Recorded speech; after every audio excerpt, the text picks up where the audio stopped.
Good evening. If you are watching us on Tuesday, September 1st, 2020, you are watching us live, and welcome. My name is Moses Ross, and you are watching Progressive Radio on television.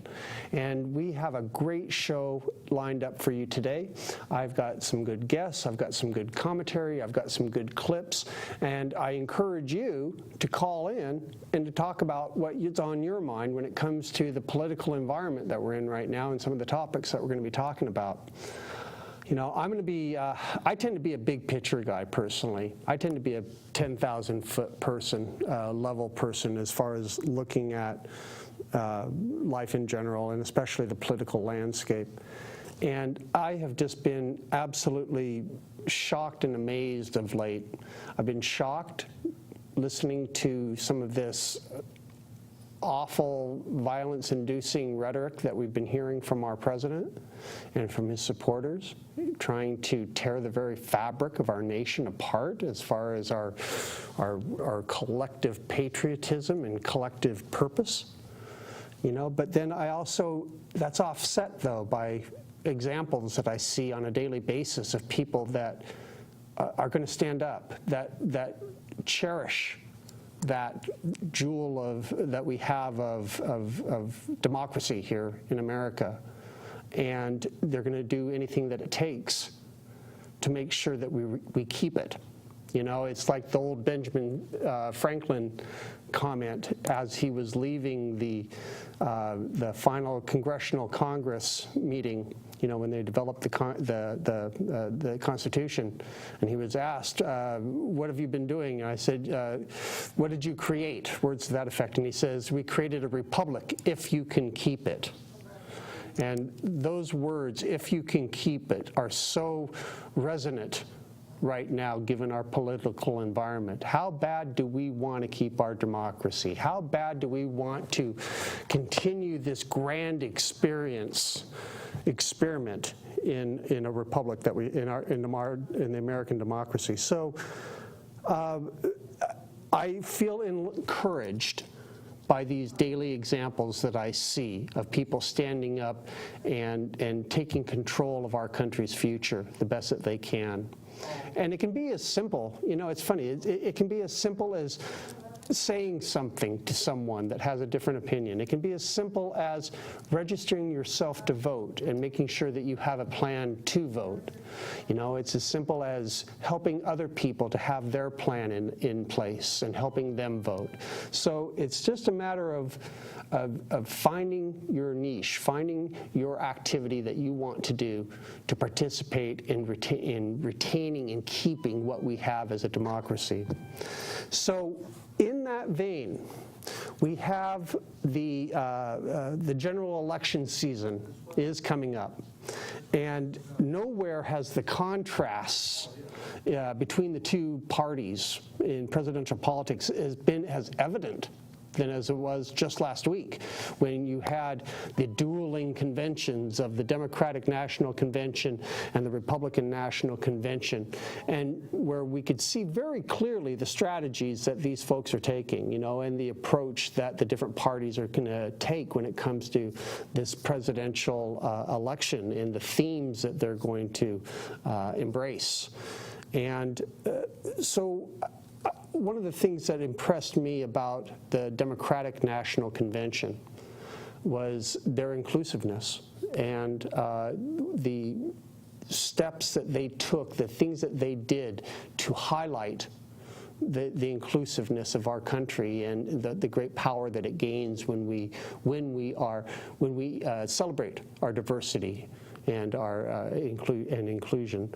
So one of my guests tonight are in that vein. They were the co-chairs of the Oregon delegation to the Democratic National Committee, or to the Democratic National Convention. And as you all know, the Democratic National Convention this year, because of COVID, was held virtually. So it was a very different type of an environment. So our guests are going to kind of go into that and share with you their experiences of it and their perspective of this. Let me make sure. Are they on the line right now? They are? Okay. Let me go ahead and bring them on, and we will start our interview. Hi, good evening, Rosa and Travis.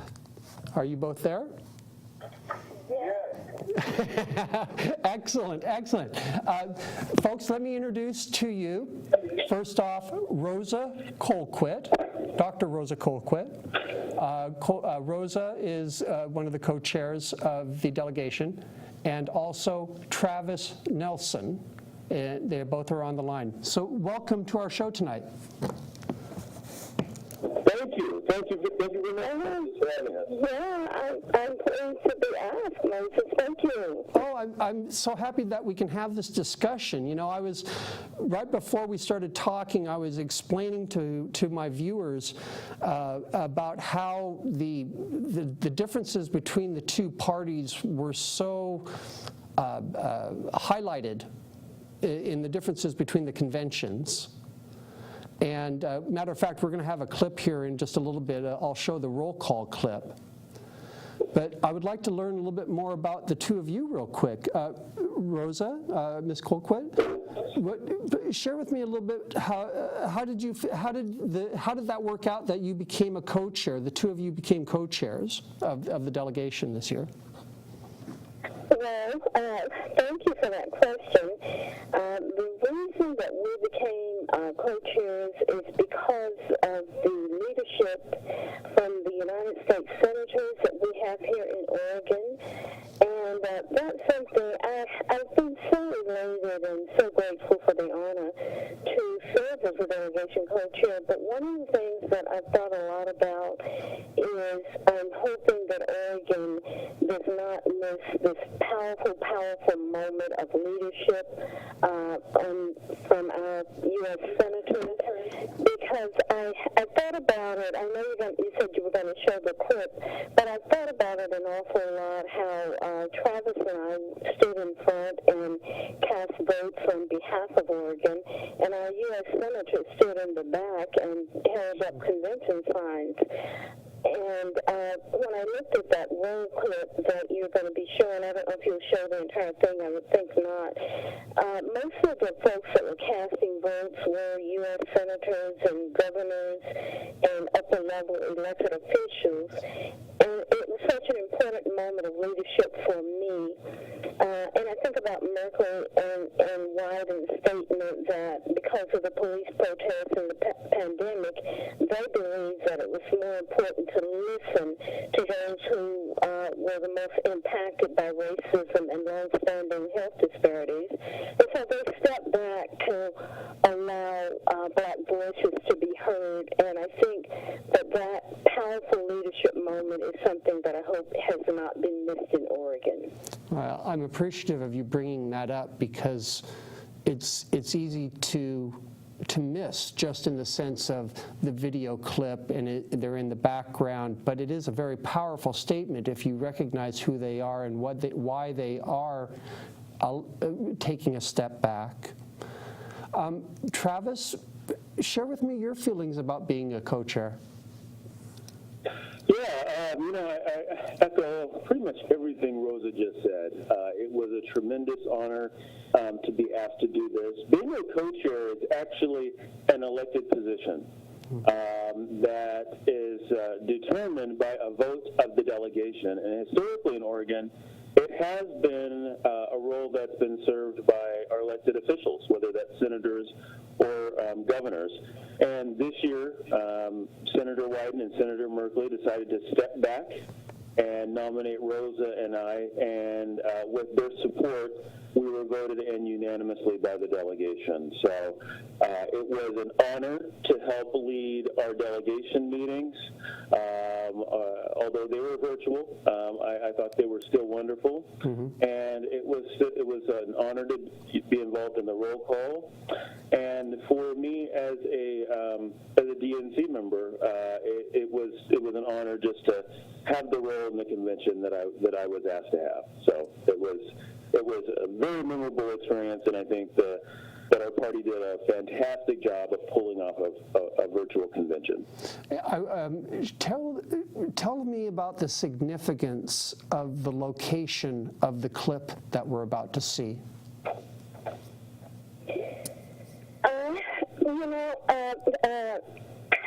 Significant is close to an understatement. I live in Washington County, and so in preparation for the roll call taping, which was held on Sunday morning prior to the convention beginning on Monday, I wasn't sure exactly where I was going or why I was going there, but when I got there, I went early on Saturday, and I began to read all of the postage and the write-ups outside of the walkway and the building at the Hollywood Transit Center, and I realized that was the location, that was the transit station where two black women were murdered, and they were saved by a young man, Michael. I'm not calling his last name at the moment, Moses. But how significant to talk about Black Lives Matter and to represent Oregon at that location. And I know that it came about as the combined work and the thoughtfulness and the creativity of DPO staff. I know Molly Woon, the communications director, was involved, and I'm probably not saying a lot of DPO names, but how significant that would be the location that we would select to make clear that we are speaking forthrightly to the message that Black Lives Matter, and to talk about the dual viruses of the COVID-19 pandemic, and to talk about the virus of racism that's dividing the nation at the present time. So I was amazed at the location that was selected, but also very gratified to be there and to stand on native land and to speak on behalf of Oregon at that specific location. I get chills when you start to talk about it, because I realize how powerful of not only of an image, but of a statement that it did make as far as our unity in confronting these issues. And Travis, tell me a little bit about your impressions of that location in relation to in relation to that roll call. How did it make you feel? Yeah, well, I knew that there had been hate crimes and murders committed there, and I thought it was the perfect location, given the message that Rosa and I were charged with conveying. Yes. In this age under Donald Trump, where black men, black women are killed, beaten, shot, and half the country doesn't even care about it. It was very significant for us to be there as symbols in the fight for equity and the fight for Black lives. So I want to salute the DPO staff. I think they did a wonderful job in picking that as the final location, and it was an honor to be there, given everything. I only wish that that there was some way for folks to understand the symbolic nature of that location when they saw it. I got a lot of feedback from people, saying, "Well, why are you there? Or why did you guys do your roll call from Oregon from that location?" And I would either explain it to them or share an article that did a real good job of explaining it. So, but yeah, it was a wonderful location, and it was an honor to play the role that I played. And so just so my viewers can see what we're talking about, let's go ahead and play that Oregon roll call clip for the viewers, and then we can talk about that. So they're going to play that here in just a second. Here we go.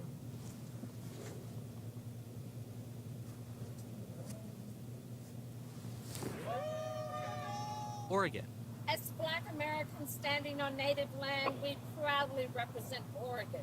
The dual viruses, COVID-19 and racism, laid bare unequal healthcare access and It's deaths playing right in now. communities of color. The Democrats are working to bridge divides and make sure everyone has equal access to low or no cost quality care.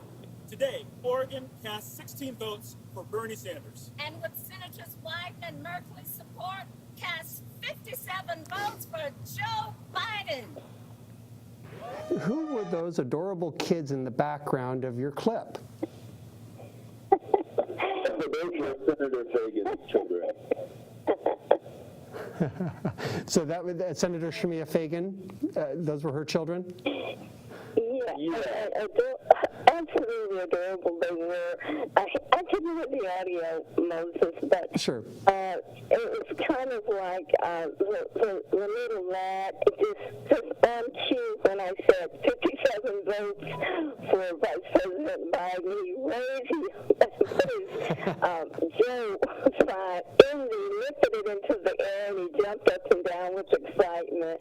And so I think that young fellow is ready for prime time. Really, they were adorable. Well, and what an absolute memory that's been captured on film for those kids and for you to be able to be a part. Yeah, absolutely. You're a part of history, my friends. That's amazing. And you know, I don't. I tried to find a good photo, and I couldn't get it over here in time. But when you contrast the roll call event of the Democratic National Convention with the Republican National Convention, it was almost 180 degrees different. I was so impressed with how it was a celebration of America, the roll call for the DNC was. How did you feel about the overall effect of that roll call highlighting each individual state the way that they did? Yeah, so here's what I will say to that, Moses, is I was genuinely surprised and shocked with how well it was pulled off. Not that I didn't think the DNC was capable, but 7 states and territories were covered. It happened pretty quickly, but it didn't feel rushed. Right. And I just thought that was wonderful. I thought our convention was wonderful. I believe it was the third night. There was a focus on women and people of color. There weren't any white male speakers that night. There were women MCs, mostly women of color, every night of the convention. The stories were put together really well from my perspective. The speakers, such as the former presidents and first ladies, had short, concise, to-the-point speeches. You know, I think most of us are used to conventions where the speakers will speak and it'll go on and on and on, and that was not the case this convention. I think, all in all, given that we could not meet together due to COVID, I think it was really wonderful and it was a lot different than what the Republicans did. Well, and I agreed.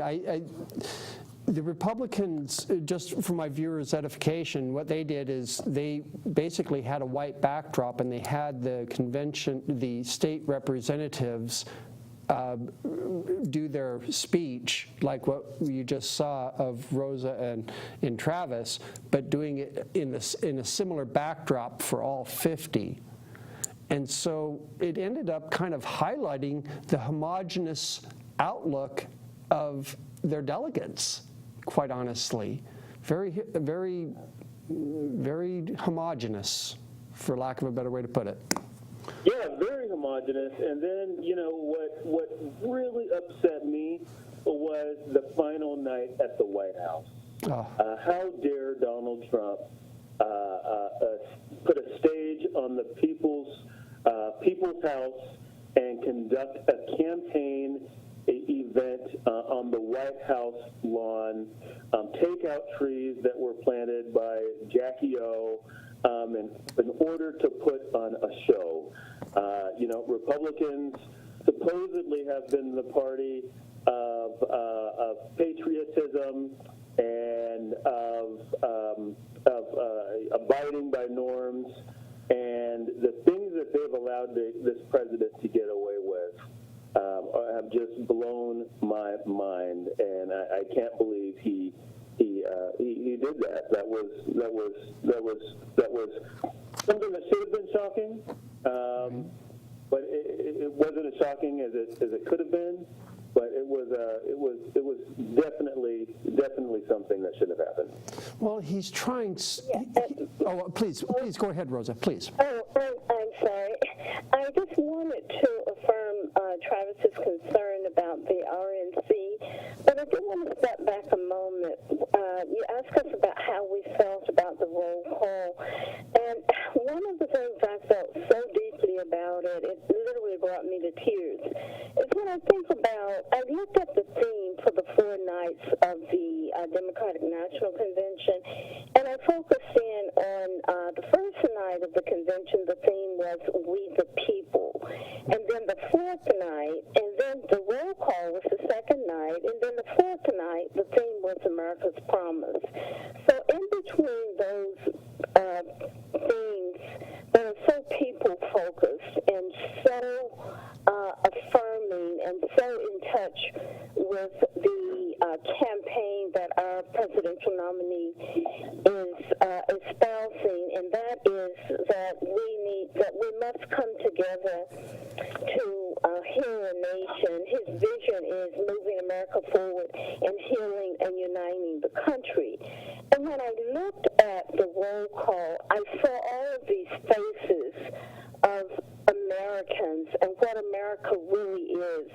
And if we even just take that roll call vote and look at the individuals involved in that, that is an image of the America that has to be involved and has to be active in order for us to come together, to unite, to heal, and to go forward, and to move forward. And so I thought the roll call vote was an image, an excellent image of what it is this entire presidential campaign is about. And in that respect, we will never look like the show, I call it a show, not to be disrespectful, but the show of the RNC.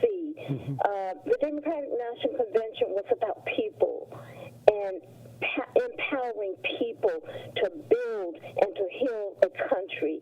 And if there was anything evident of that, a reminiscent of the life that we have to live to promote that and move that forward, the roll call vote, I think, was the crowning moment of that. And so in answering your original question, that is what it meant to me, and that is how I saw it. When I looked at the roll call vote on Tuesday, I reflected on Wednesday, and then on the final night of the convention, in anticipation of VP Biden's speech about healing a nation of people, my mind continued to reflect. That nation of the people is what we saw when we saw the roll call vote, and I'm still excited and happy about it. I hope that comes across. Well, that's such a wonderful observation of how the roll call tied into the theme of the convention of America's Promise and We the People. It was truly a representation of that. And I think that's what really resonated with people that watched it, is that one minute you're in the beautiful hills of New Mexico, and then the next minute you're in America Samoa, and then the next minute you're somewhere else, and all of that is America. All of that diversity, all of that uniqueness is America, is us, and it Does that make sense? Do you think am I picking that up correctly? Yes, absolutely. You're describing what I experienced. Right on, Moses. Yeah, so in that sense, it was really, really encouraging for me as well. And another observation about how that convention went was the medium that we used for the video came across more personable than I expected. Many people thought, or I thought, that, we're going to be sitting in front of cameras and, Zoom conferences and, it's not going to have that same energy. But, I'll tell you, some of those speeches got my juices flowing because they were talking directly to me. Did you feel that way as well, Travis? Are you talking about the primetime stuff? Yeah, exactly. Most of the primetime stuff was short, sweet, eye-to-eye conversations, it felt like. Yeah, no, I thought the primetime speeches were great. I thought Michelle Obama was riveting. I thought she hit the ball out of the park on night one. I thought Barack Obama's message was, speaking to, what's happened during the Trump years was spot on. I thought Bernie, I thought his message of bringing, different wings of the party together in order to defeat Donald Trump was great. And I thought Joe and Joe Biden did phenomenal jobs with their speeches, and they didn't go on too long. They got right to the point, and I definitely ended the convention much more energized than I thought I would be going in. Very good, very good. Rosa, what are some action steps that people can take that want to carry this energy into the election season? What are some action steps people can do? Absolutely. Where do I start? Moses, as you know, because you were the person who helped me with the technology of setting up the social media platform, the Facebook page, Oregon Women for Biden. Well, it's Oregon Women for Biden. Now it's Oregon Women for Biden-Harris 2020. Yes. Each day I get information from the National Women for Biden campaign, and I create or I have a daily digest that's sent to me, but I alter it or make changes in it that are appropriate for Oregon. And what I do each day is communicate daily exactly what's happening with the campaign in terms of the women that are working to help elect VP Biden and Senator Harris. That Facebook page provides toolkits as well as the Daily Digest providing toolkits on women, for women to actively engage in helping to get out the vote.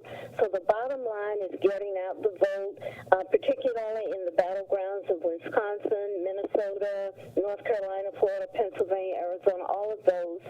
But if anyone goes to the Facebook page, Oregon Women for Biden-Harris 2020, they'll see lots of Facebook posts that will lead them to the Daily Digest, or as well they can contact me directly to get that Daily Digest. There's so much going on. I read for at least 50 minutes this morning trying to determine exactly what it was I wanted to communicate to others. And the fact that I'm talking about Oregon Women for Biden is another role that I have in addition to the delegation role is I'm interimly chairing the Portland chapter of the National Organization for Women. And so I combine these two for ease, but also it helps to reach out to the same audience with the same kind of information. But the bottom line here, Moses, is getting out the vote, and there's so much we can do to be involved, and Travis can talk about that more. He was just telling me about postcards that he's writing. This really gets me going because I'm so excited about this election, And I want to talk to anybody and everybody that'll hear me in terms of what it is we can do to get out the vote to win. We've got to register and vote to win. Register, vote, victory. Register, vote, victory. Good credo.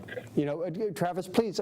We've got about 5 minutes, so go ahead and expand on that. Some of those action steps that people can take. I'd love to hear some more. Yeah. Well, one of the first things that comes to mind is make sure your family and friends in purple states vote. Yep. The other thing is dpo.org/volunteer. If you go there and sign up, you will be alerted to various different opportunities to actually support not only the presidential candidate, but candidates and races here in Oregon up and down the ballot. Also, I know unions. If you belong to a union, many unions are doing phone banks, or doing letter writing, or doing postcards. So if you belong to a union, get a hold of your governmental affairs folks and inquire as to what they're doing or what the AFL-CIO is doing. I also know other progressive groups, such as the Sierra Club, are doing things such as letter writing. So if you belong to some type of progressive organization, check with them to see what they're doing. You know, I was remarking to Rosa how, before we started this call, how I really gotta hate not being able to canvass in person this year. That's generally something I really love doing. And I know I'm not the only one, but we're going to have to phone bank and find other ways to help candidates out this year if we're going to have the impact that we need to have in order to get Joe Biden elected and other Democrats up and down the ticket. Amen. Amen. You know, it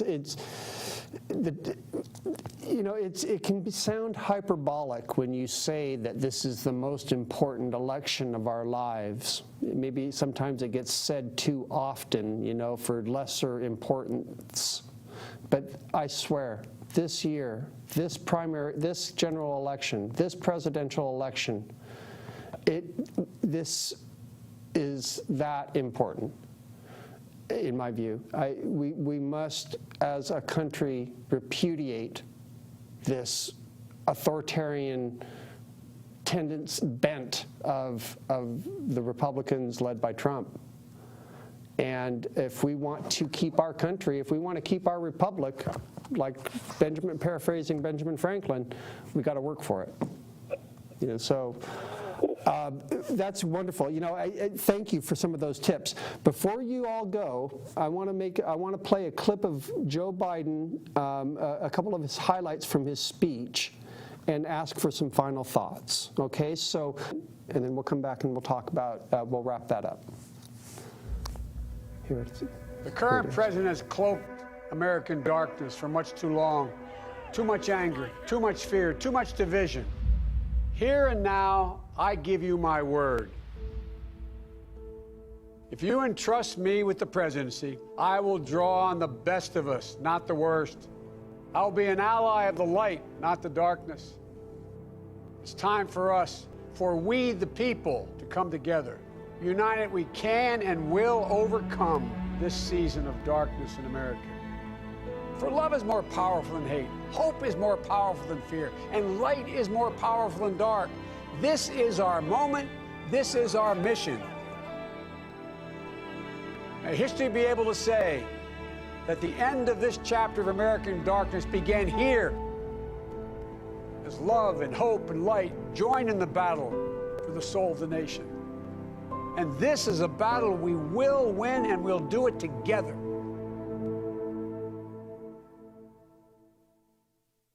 We'll win, and we will do it together, were his final words in that clip. Rosa, any final thoughts that you'd like to share with my audience? Yes, and again, I would like to thank you for giving me this opportunity to speak to your audience. That for me was the crowning moment, obviously, of the convention. The fact that Vice President Biden affirmed to the nation. He affirmed to the people that he's asking to vote for him and to give him the opportunity to lead a nation so badly in need of healing of the virus, the pandemic virus, and the virus of the divided nation along, as I said earlier, the lines of race and racism. And that clip so much depicted the division the stress and the pain of the division that we're living through. And the clip itself was clear evidence of the fact that we are a nation that is distraught and one that has to be healed. And hence the importance, as you described it earlier, of this being an election like no other in our lifetimes, and one that we are on the edge, on the verge of losing our nation if we do not find a way to elect a new president and to put Joe Biden into the White House. And that visual, to me, gave us the image of all of those things that we're living through and that we're feeling the pain of. And so it was just a crowning moment for me to see that. Yeah, thank you. I agree with you. Travis, your thoughts? Yeah, thank you, Moses, for having Rosa and I on. There's a couple things I want folks to be mindful of. There are folks out there who are thinking about not voting or have some reason in their head, as to why they don't want to vote for Joe Biden, even though they're Democrats or progressives. I really want folks to think beyond themselves. Donald Trump in his 4 years has done more to make over the lower courts than any president in recent history.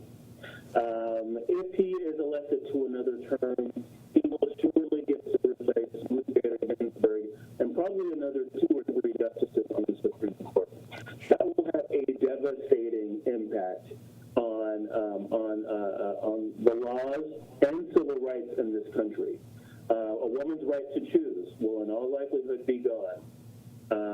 Marriage equality will in all likelihood either be gone or be torn down in a significant manner. The civil rights legislation that the generations before Rosa and myself worked so hard to achieve will likely fade away. So please think about that when you are making the decision to vote. We've got to have a massive turnout to defeat Donald Trump and the voter suppression that has already started by the Republican Party. They're already attacking vote by mail. They're saying they're going to have armed guards at polling places. And the way we overcome that is to vote like we've never voted before, because there are lives who depend on it. And this is indeed the most important election of our lifetime. We've got to get rid of Trump. Yeah, no, and it takes the determination of folks like yourselves to help others gain that determination. So for that, I thank you both very much. And we will be seeing you both on the out there on the campaign trail, either virtually or otherwise. Hopefully, maybe out in face to face, but otherwise, we'll see you virtually on the campaign trail. Okay. Thank you, Moses. Thank you. Thank you, Rosa. Thanks, Moses. Register, vote, victory. Register, vote, victory. Awesome. Yes. All the best to both of you. Thank you. Whew. Register, vote, victory. Is it that simple? I think it is. It is that simple. It's as simple as you taking the responsibility on as an American citizen who has the ability to vote and taking that responsibility and embracing it. Not only for yourself, but for others too. You know, I've always said that one of the things that I do personally is during an election cycle, and this one especially, I make sure that I help 5 of my friends vote. And I stay in touch with them, and I help them get their ballots to the drop-off boxes, and I answer their questions in a neutral way, or my best neutral argument, pro or con for a particular issue. But the point is that you're engaging with other fellow voters, other people, other Americans, and you're empowering them with their right, constitutional right, to be able to vote. And it's unfortunate that we're in a situation where the opponents of democracy at this point, who gaslight us and project the opposite of what they are doing onto their opponents, you know, are doing their best to suppress that vote, to suppress that right that you have. And especially if you're a person of color in this country, they are strategically eliminating opportunities for you to vote. And it's just atrocious. It's sickening. It's absolutely sickening. I mean, we can see what's happening with the U.S. Post Office and the all of a sudden the decommissioning of these high-speed mailing these mail machines. Why all of a sudden, 3 months before the most important election of our lives, are these machines being decommissioned? It's because it's a concerted effort by the Trump administration and their cronies to be able to suppress your vote. To be able to the realization that the only way that they can win is by cheating, by lying, by stoking up fear. So how do we as Americans deal with that? How do we as Americans confront that? How do we as Americans overcome that? Well, you know what? We have to step up. We have to step up, and we have to say something. We cannot allow this slide into authoritarianism without saying a word. You have to fight for this republic. That's the beauty of this. Did you ever see the movie The American President with Michael Douglas? And his little soliloquy at the very end, and he's talking about, you know, how do you defend the First Amendment when the person is saying something that makes your blood curdle? Well, you know, yes, it is their right to be able to do it, but it's also my right to be able to do it as well. And it's not, they don't have a precedent in their rights over mine. So we need to, as activists, as citizens, as responsible citizens of America, we need to stop this. We need to stand up to this. And the easiest way to do it, and the most effective way to do it is to register to vote, is to make sure you have a plan so that you vote and that your vote gets counted. There are people in some states that spent 8 hours waiting in line to exercise that freedom that we here in Oregon can do at our kitchen table. You know, I look at those, and those are patriots. Those are patriots out there standing in line waiting to vote. You know, doing it even though their vote's attempting to be suppressed, even though there's fear-mongering going on, even though there is intimidation at the polling places in Ohio and other states like that, even though concerted efforts by leadership, Republican-led leadership, to eliminate people from voter rolls for stupid reasons, for reasons that don't make sense, that are obviously meant to make sure that votes don't get counted. Your vote won't get counted. So, what do?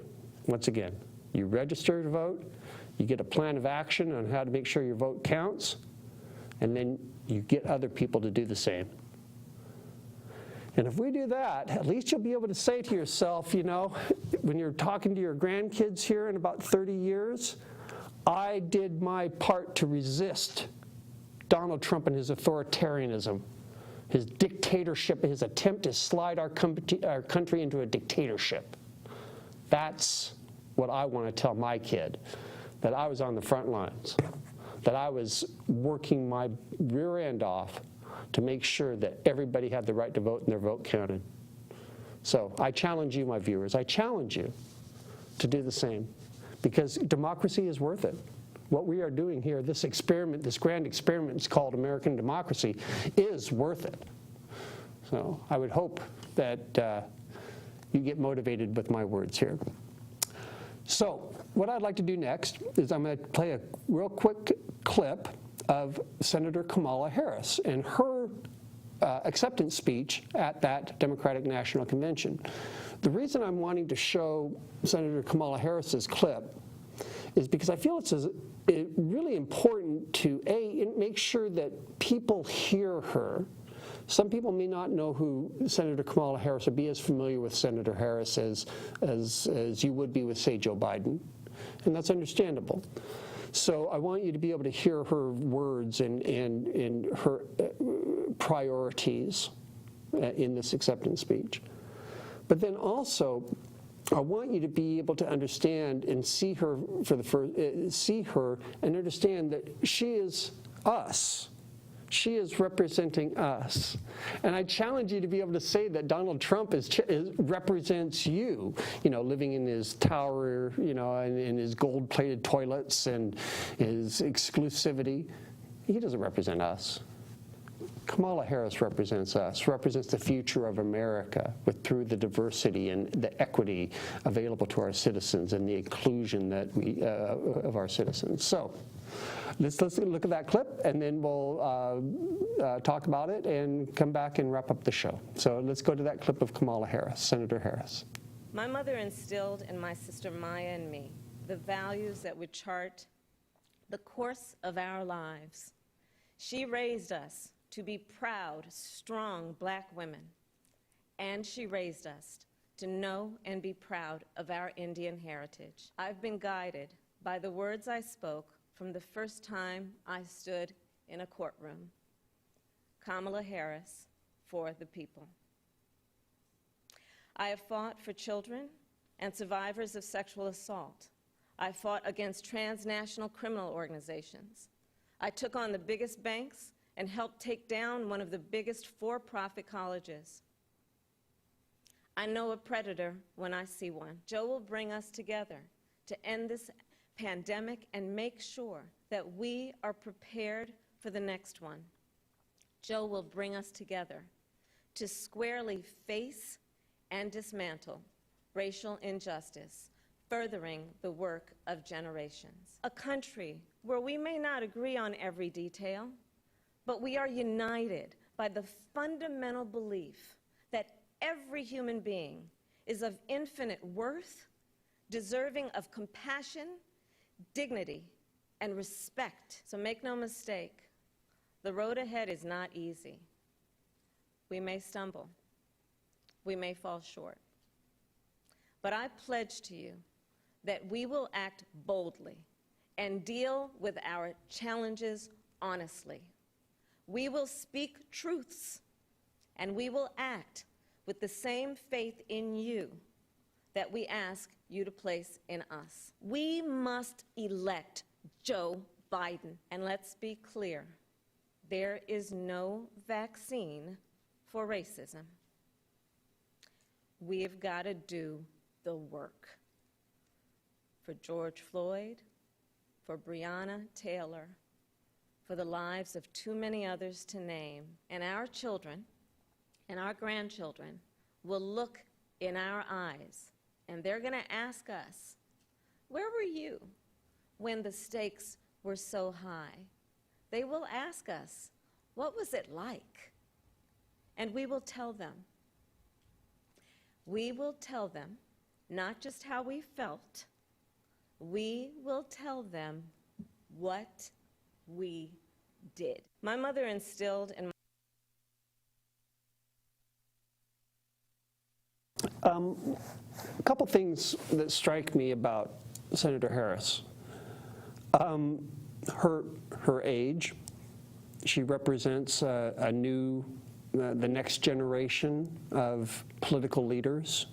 And also, quite frankly, I think she represents the next generation of America in the sense of the diversity. She's Indian and Jamaican, if I remember correctly. You know, so she represents the racial mix that really is at the heart of America right now. So that's one thing I like about Kamala. Another thing I like about Senator Harris is that she's whip smart. She is whip smart. If you had a chance to see her when she was questioning Judge Kavanaugh, for instance, during those hearings, she just did a masterful job. Or when she was grilling Attorney General Barr, when and actually got him to admit a lie that he had made or something like that, and he quickly backtracked. But the point is that, you know, her prosecutorial, did I say that right? She was a former prosecutor. She was the former Attorney General for the state of California, one of the largest states in the nation. You know, so I like how she introduces herself as, when she was in court, she would say that Kamala Harris for the people. That was in her motto during her campaign, and I think she alluded to it up there in the clip. Point being is that it's we the people, you know, for the people. Also, the fact that her gender right now is important. I feel that with the male-dominated political landscape as it is, we need to have a broader mix of gender representing us in our leadership. Women get things done, and they don't use the word women there. But the point is that the more representation, the broader the representation that we have in our leadership, in our elected leadership, the better representation we have as a country, because it represents us. It actually represents us versus an elite few, versus a white, you know, the white male, old white male perspective, if you will. So that's important, and we need to have that approach, that sense of diversity in our leadership. So those three things really attracted me to Senator Harris. And I actually got the chance to see her give a speech in September of 2019 when I went to Iowa during the primaries. And I'll tell you, she had some devout followers in the primaries, people that really idolized her, felt that she would be a wonderful president. So I'm kind of not surprised that she's at the point where she's at. She made a very positive impression during those presidential primaries. So it didn't surprise me at all that Joe picked her as vice president, as his nominee. I know there had been rumblings for other ones out there, like Elizabeth Warren. Somebody had said Bernie Sanders, and I just had to laugh when I heard that one. Having two 70-year-old men on a ticket would not have much appeal. But there were definitely some other, Susan Rice, Ambassador Rice, her name had brought up, Val Demings, Congresswoman Val Demings. None of them had the gravitas of Senator Harris. And so I think it was an inspired move. And she's going to be out there on the campaign trail working.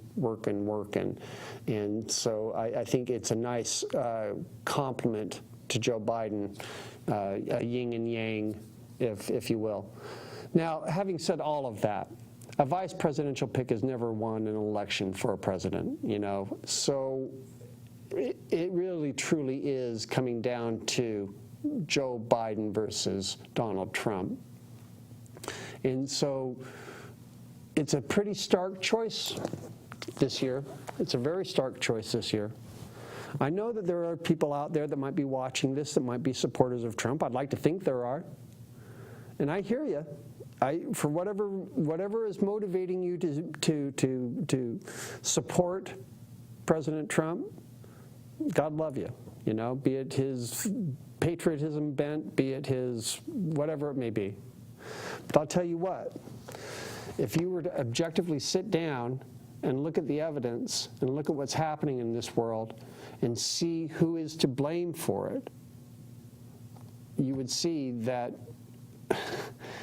we need to replace Donald Trump. You know, we can't take another 4 years of this. Right now, you know, we have a pandemic with over 180,000 people, Americans, that have died. 180,000 Americans have died from COVID. And it was preventable. It didn't have to happen. You know, and in a Joe Biden administration, it won't happen. It will be corrected. You know, they had a plan. Him and Biden and Obama had a plan for this exact type of a scenario, and it got trash canned by the Trump administration within the first year of them coming into power. You know, the lack of foresight, lack of leadership. So we've got a long ways to go to heal the country, and I look forward to working with you. You, my viewer out there, I look forward to working with you to make the changes that we have to make in our country. So do what you have to do. Don't get discouraged. Register to vote. Get other people to register to vote. And let's win this back. Let's do what we have to do. In upcoming shows over here on our over the next few months, I am going to stay a little focused on these elections. There's a lot of good elections coming up in both the city, in countywide. I'll try to mix it up a little bit between national and statewide type politics. But this is, you know, in 2 months we're going to have the most important election of our lives. And I say it again. And I just want to encourage you to take it with the seriousness that it needs to be taken and to make sure that you vote. So keep the faith, everybody. It's been a beautiful day here in downtown Oregon City, and I want to thank you so much. I want to thank the staff here at Willamette Falls Media Center for all of their help today. Marv, Donna, thank you very much for all of your help. And we will see you back here again in a month. And thank you for watching on Facebook Live. We streamed it today, and I'll be posting it up to our YouTube channel or all of our social media streams. And I appreciate you very much. So you have a wonderful night, and thanks for watching us tonight. Have a good evening.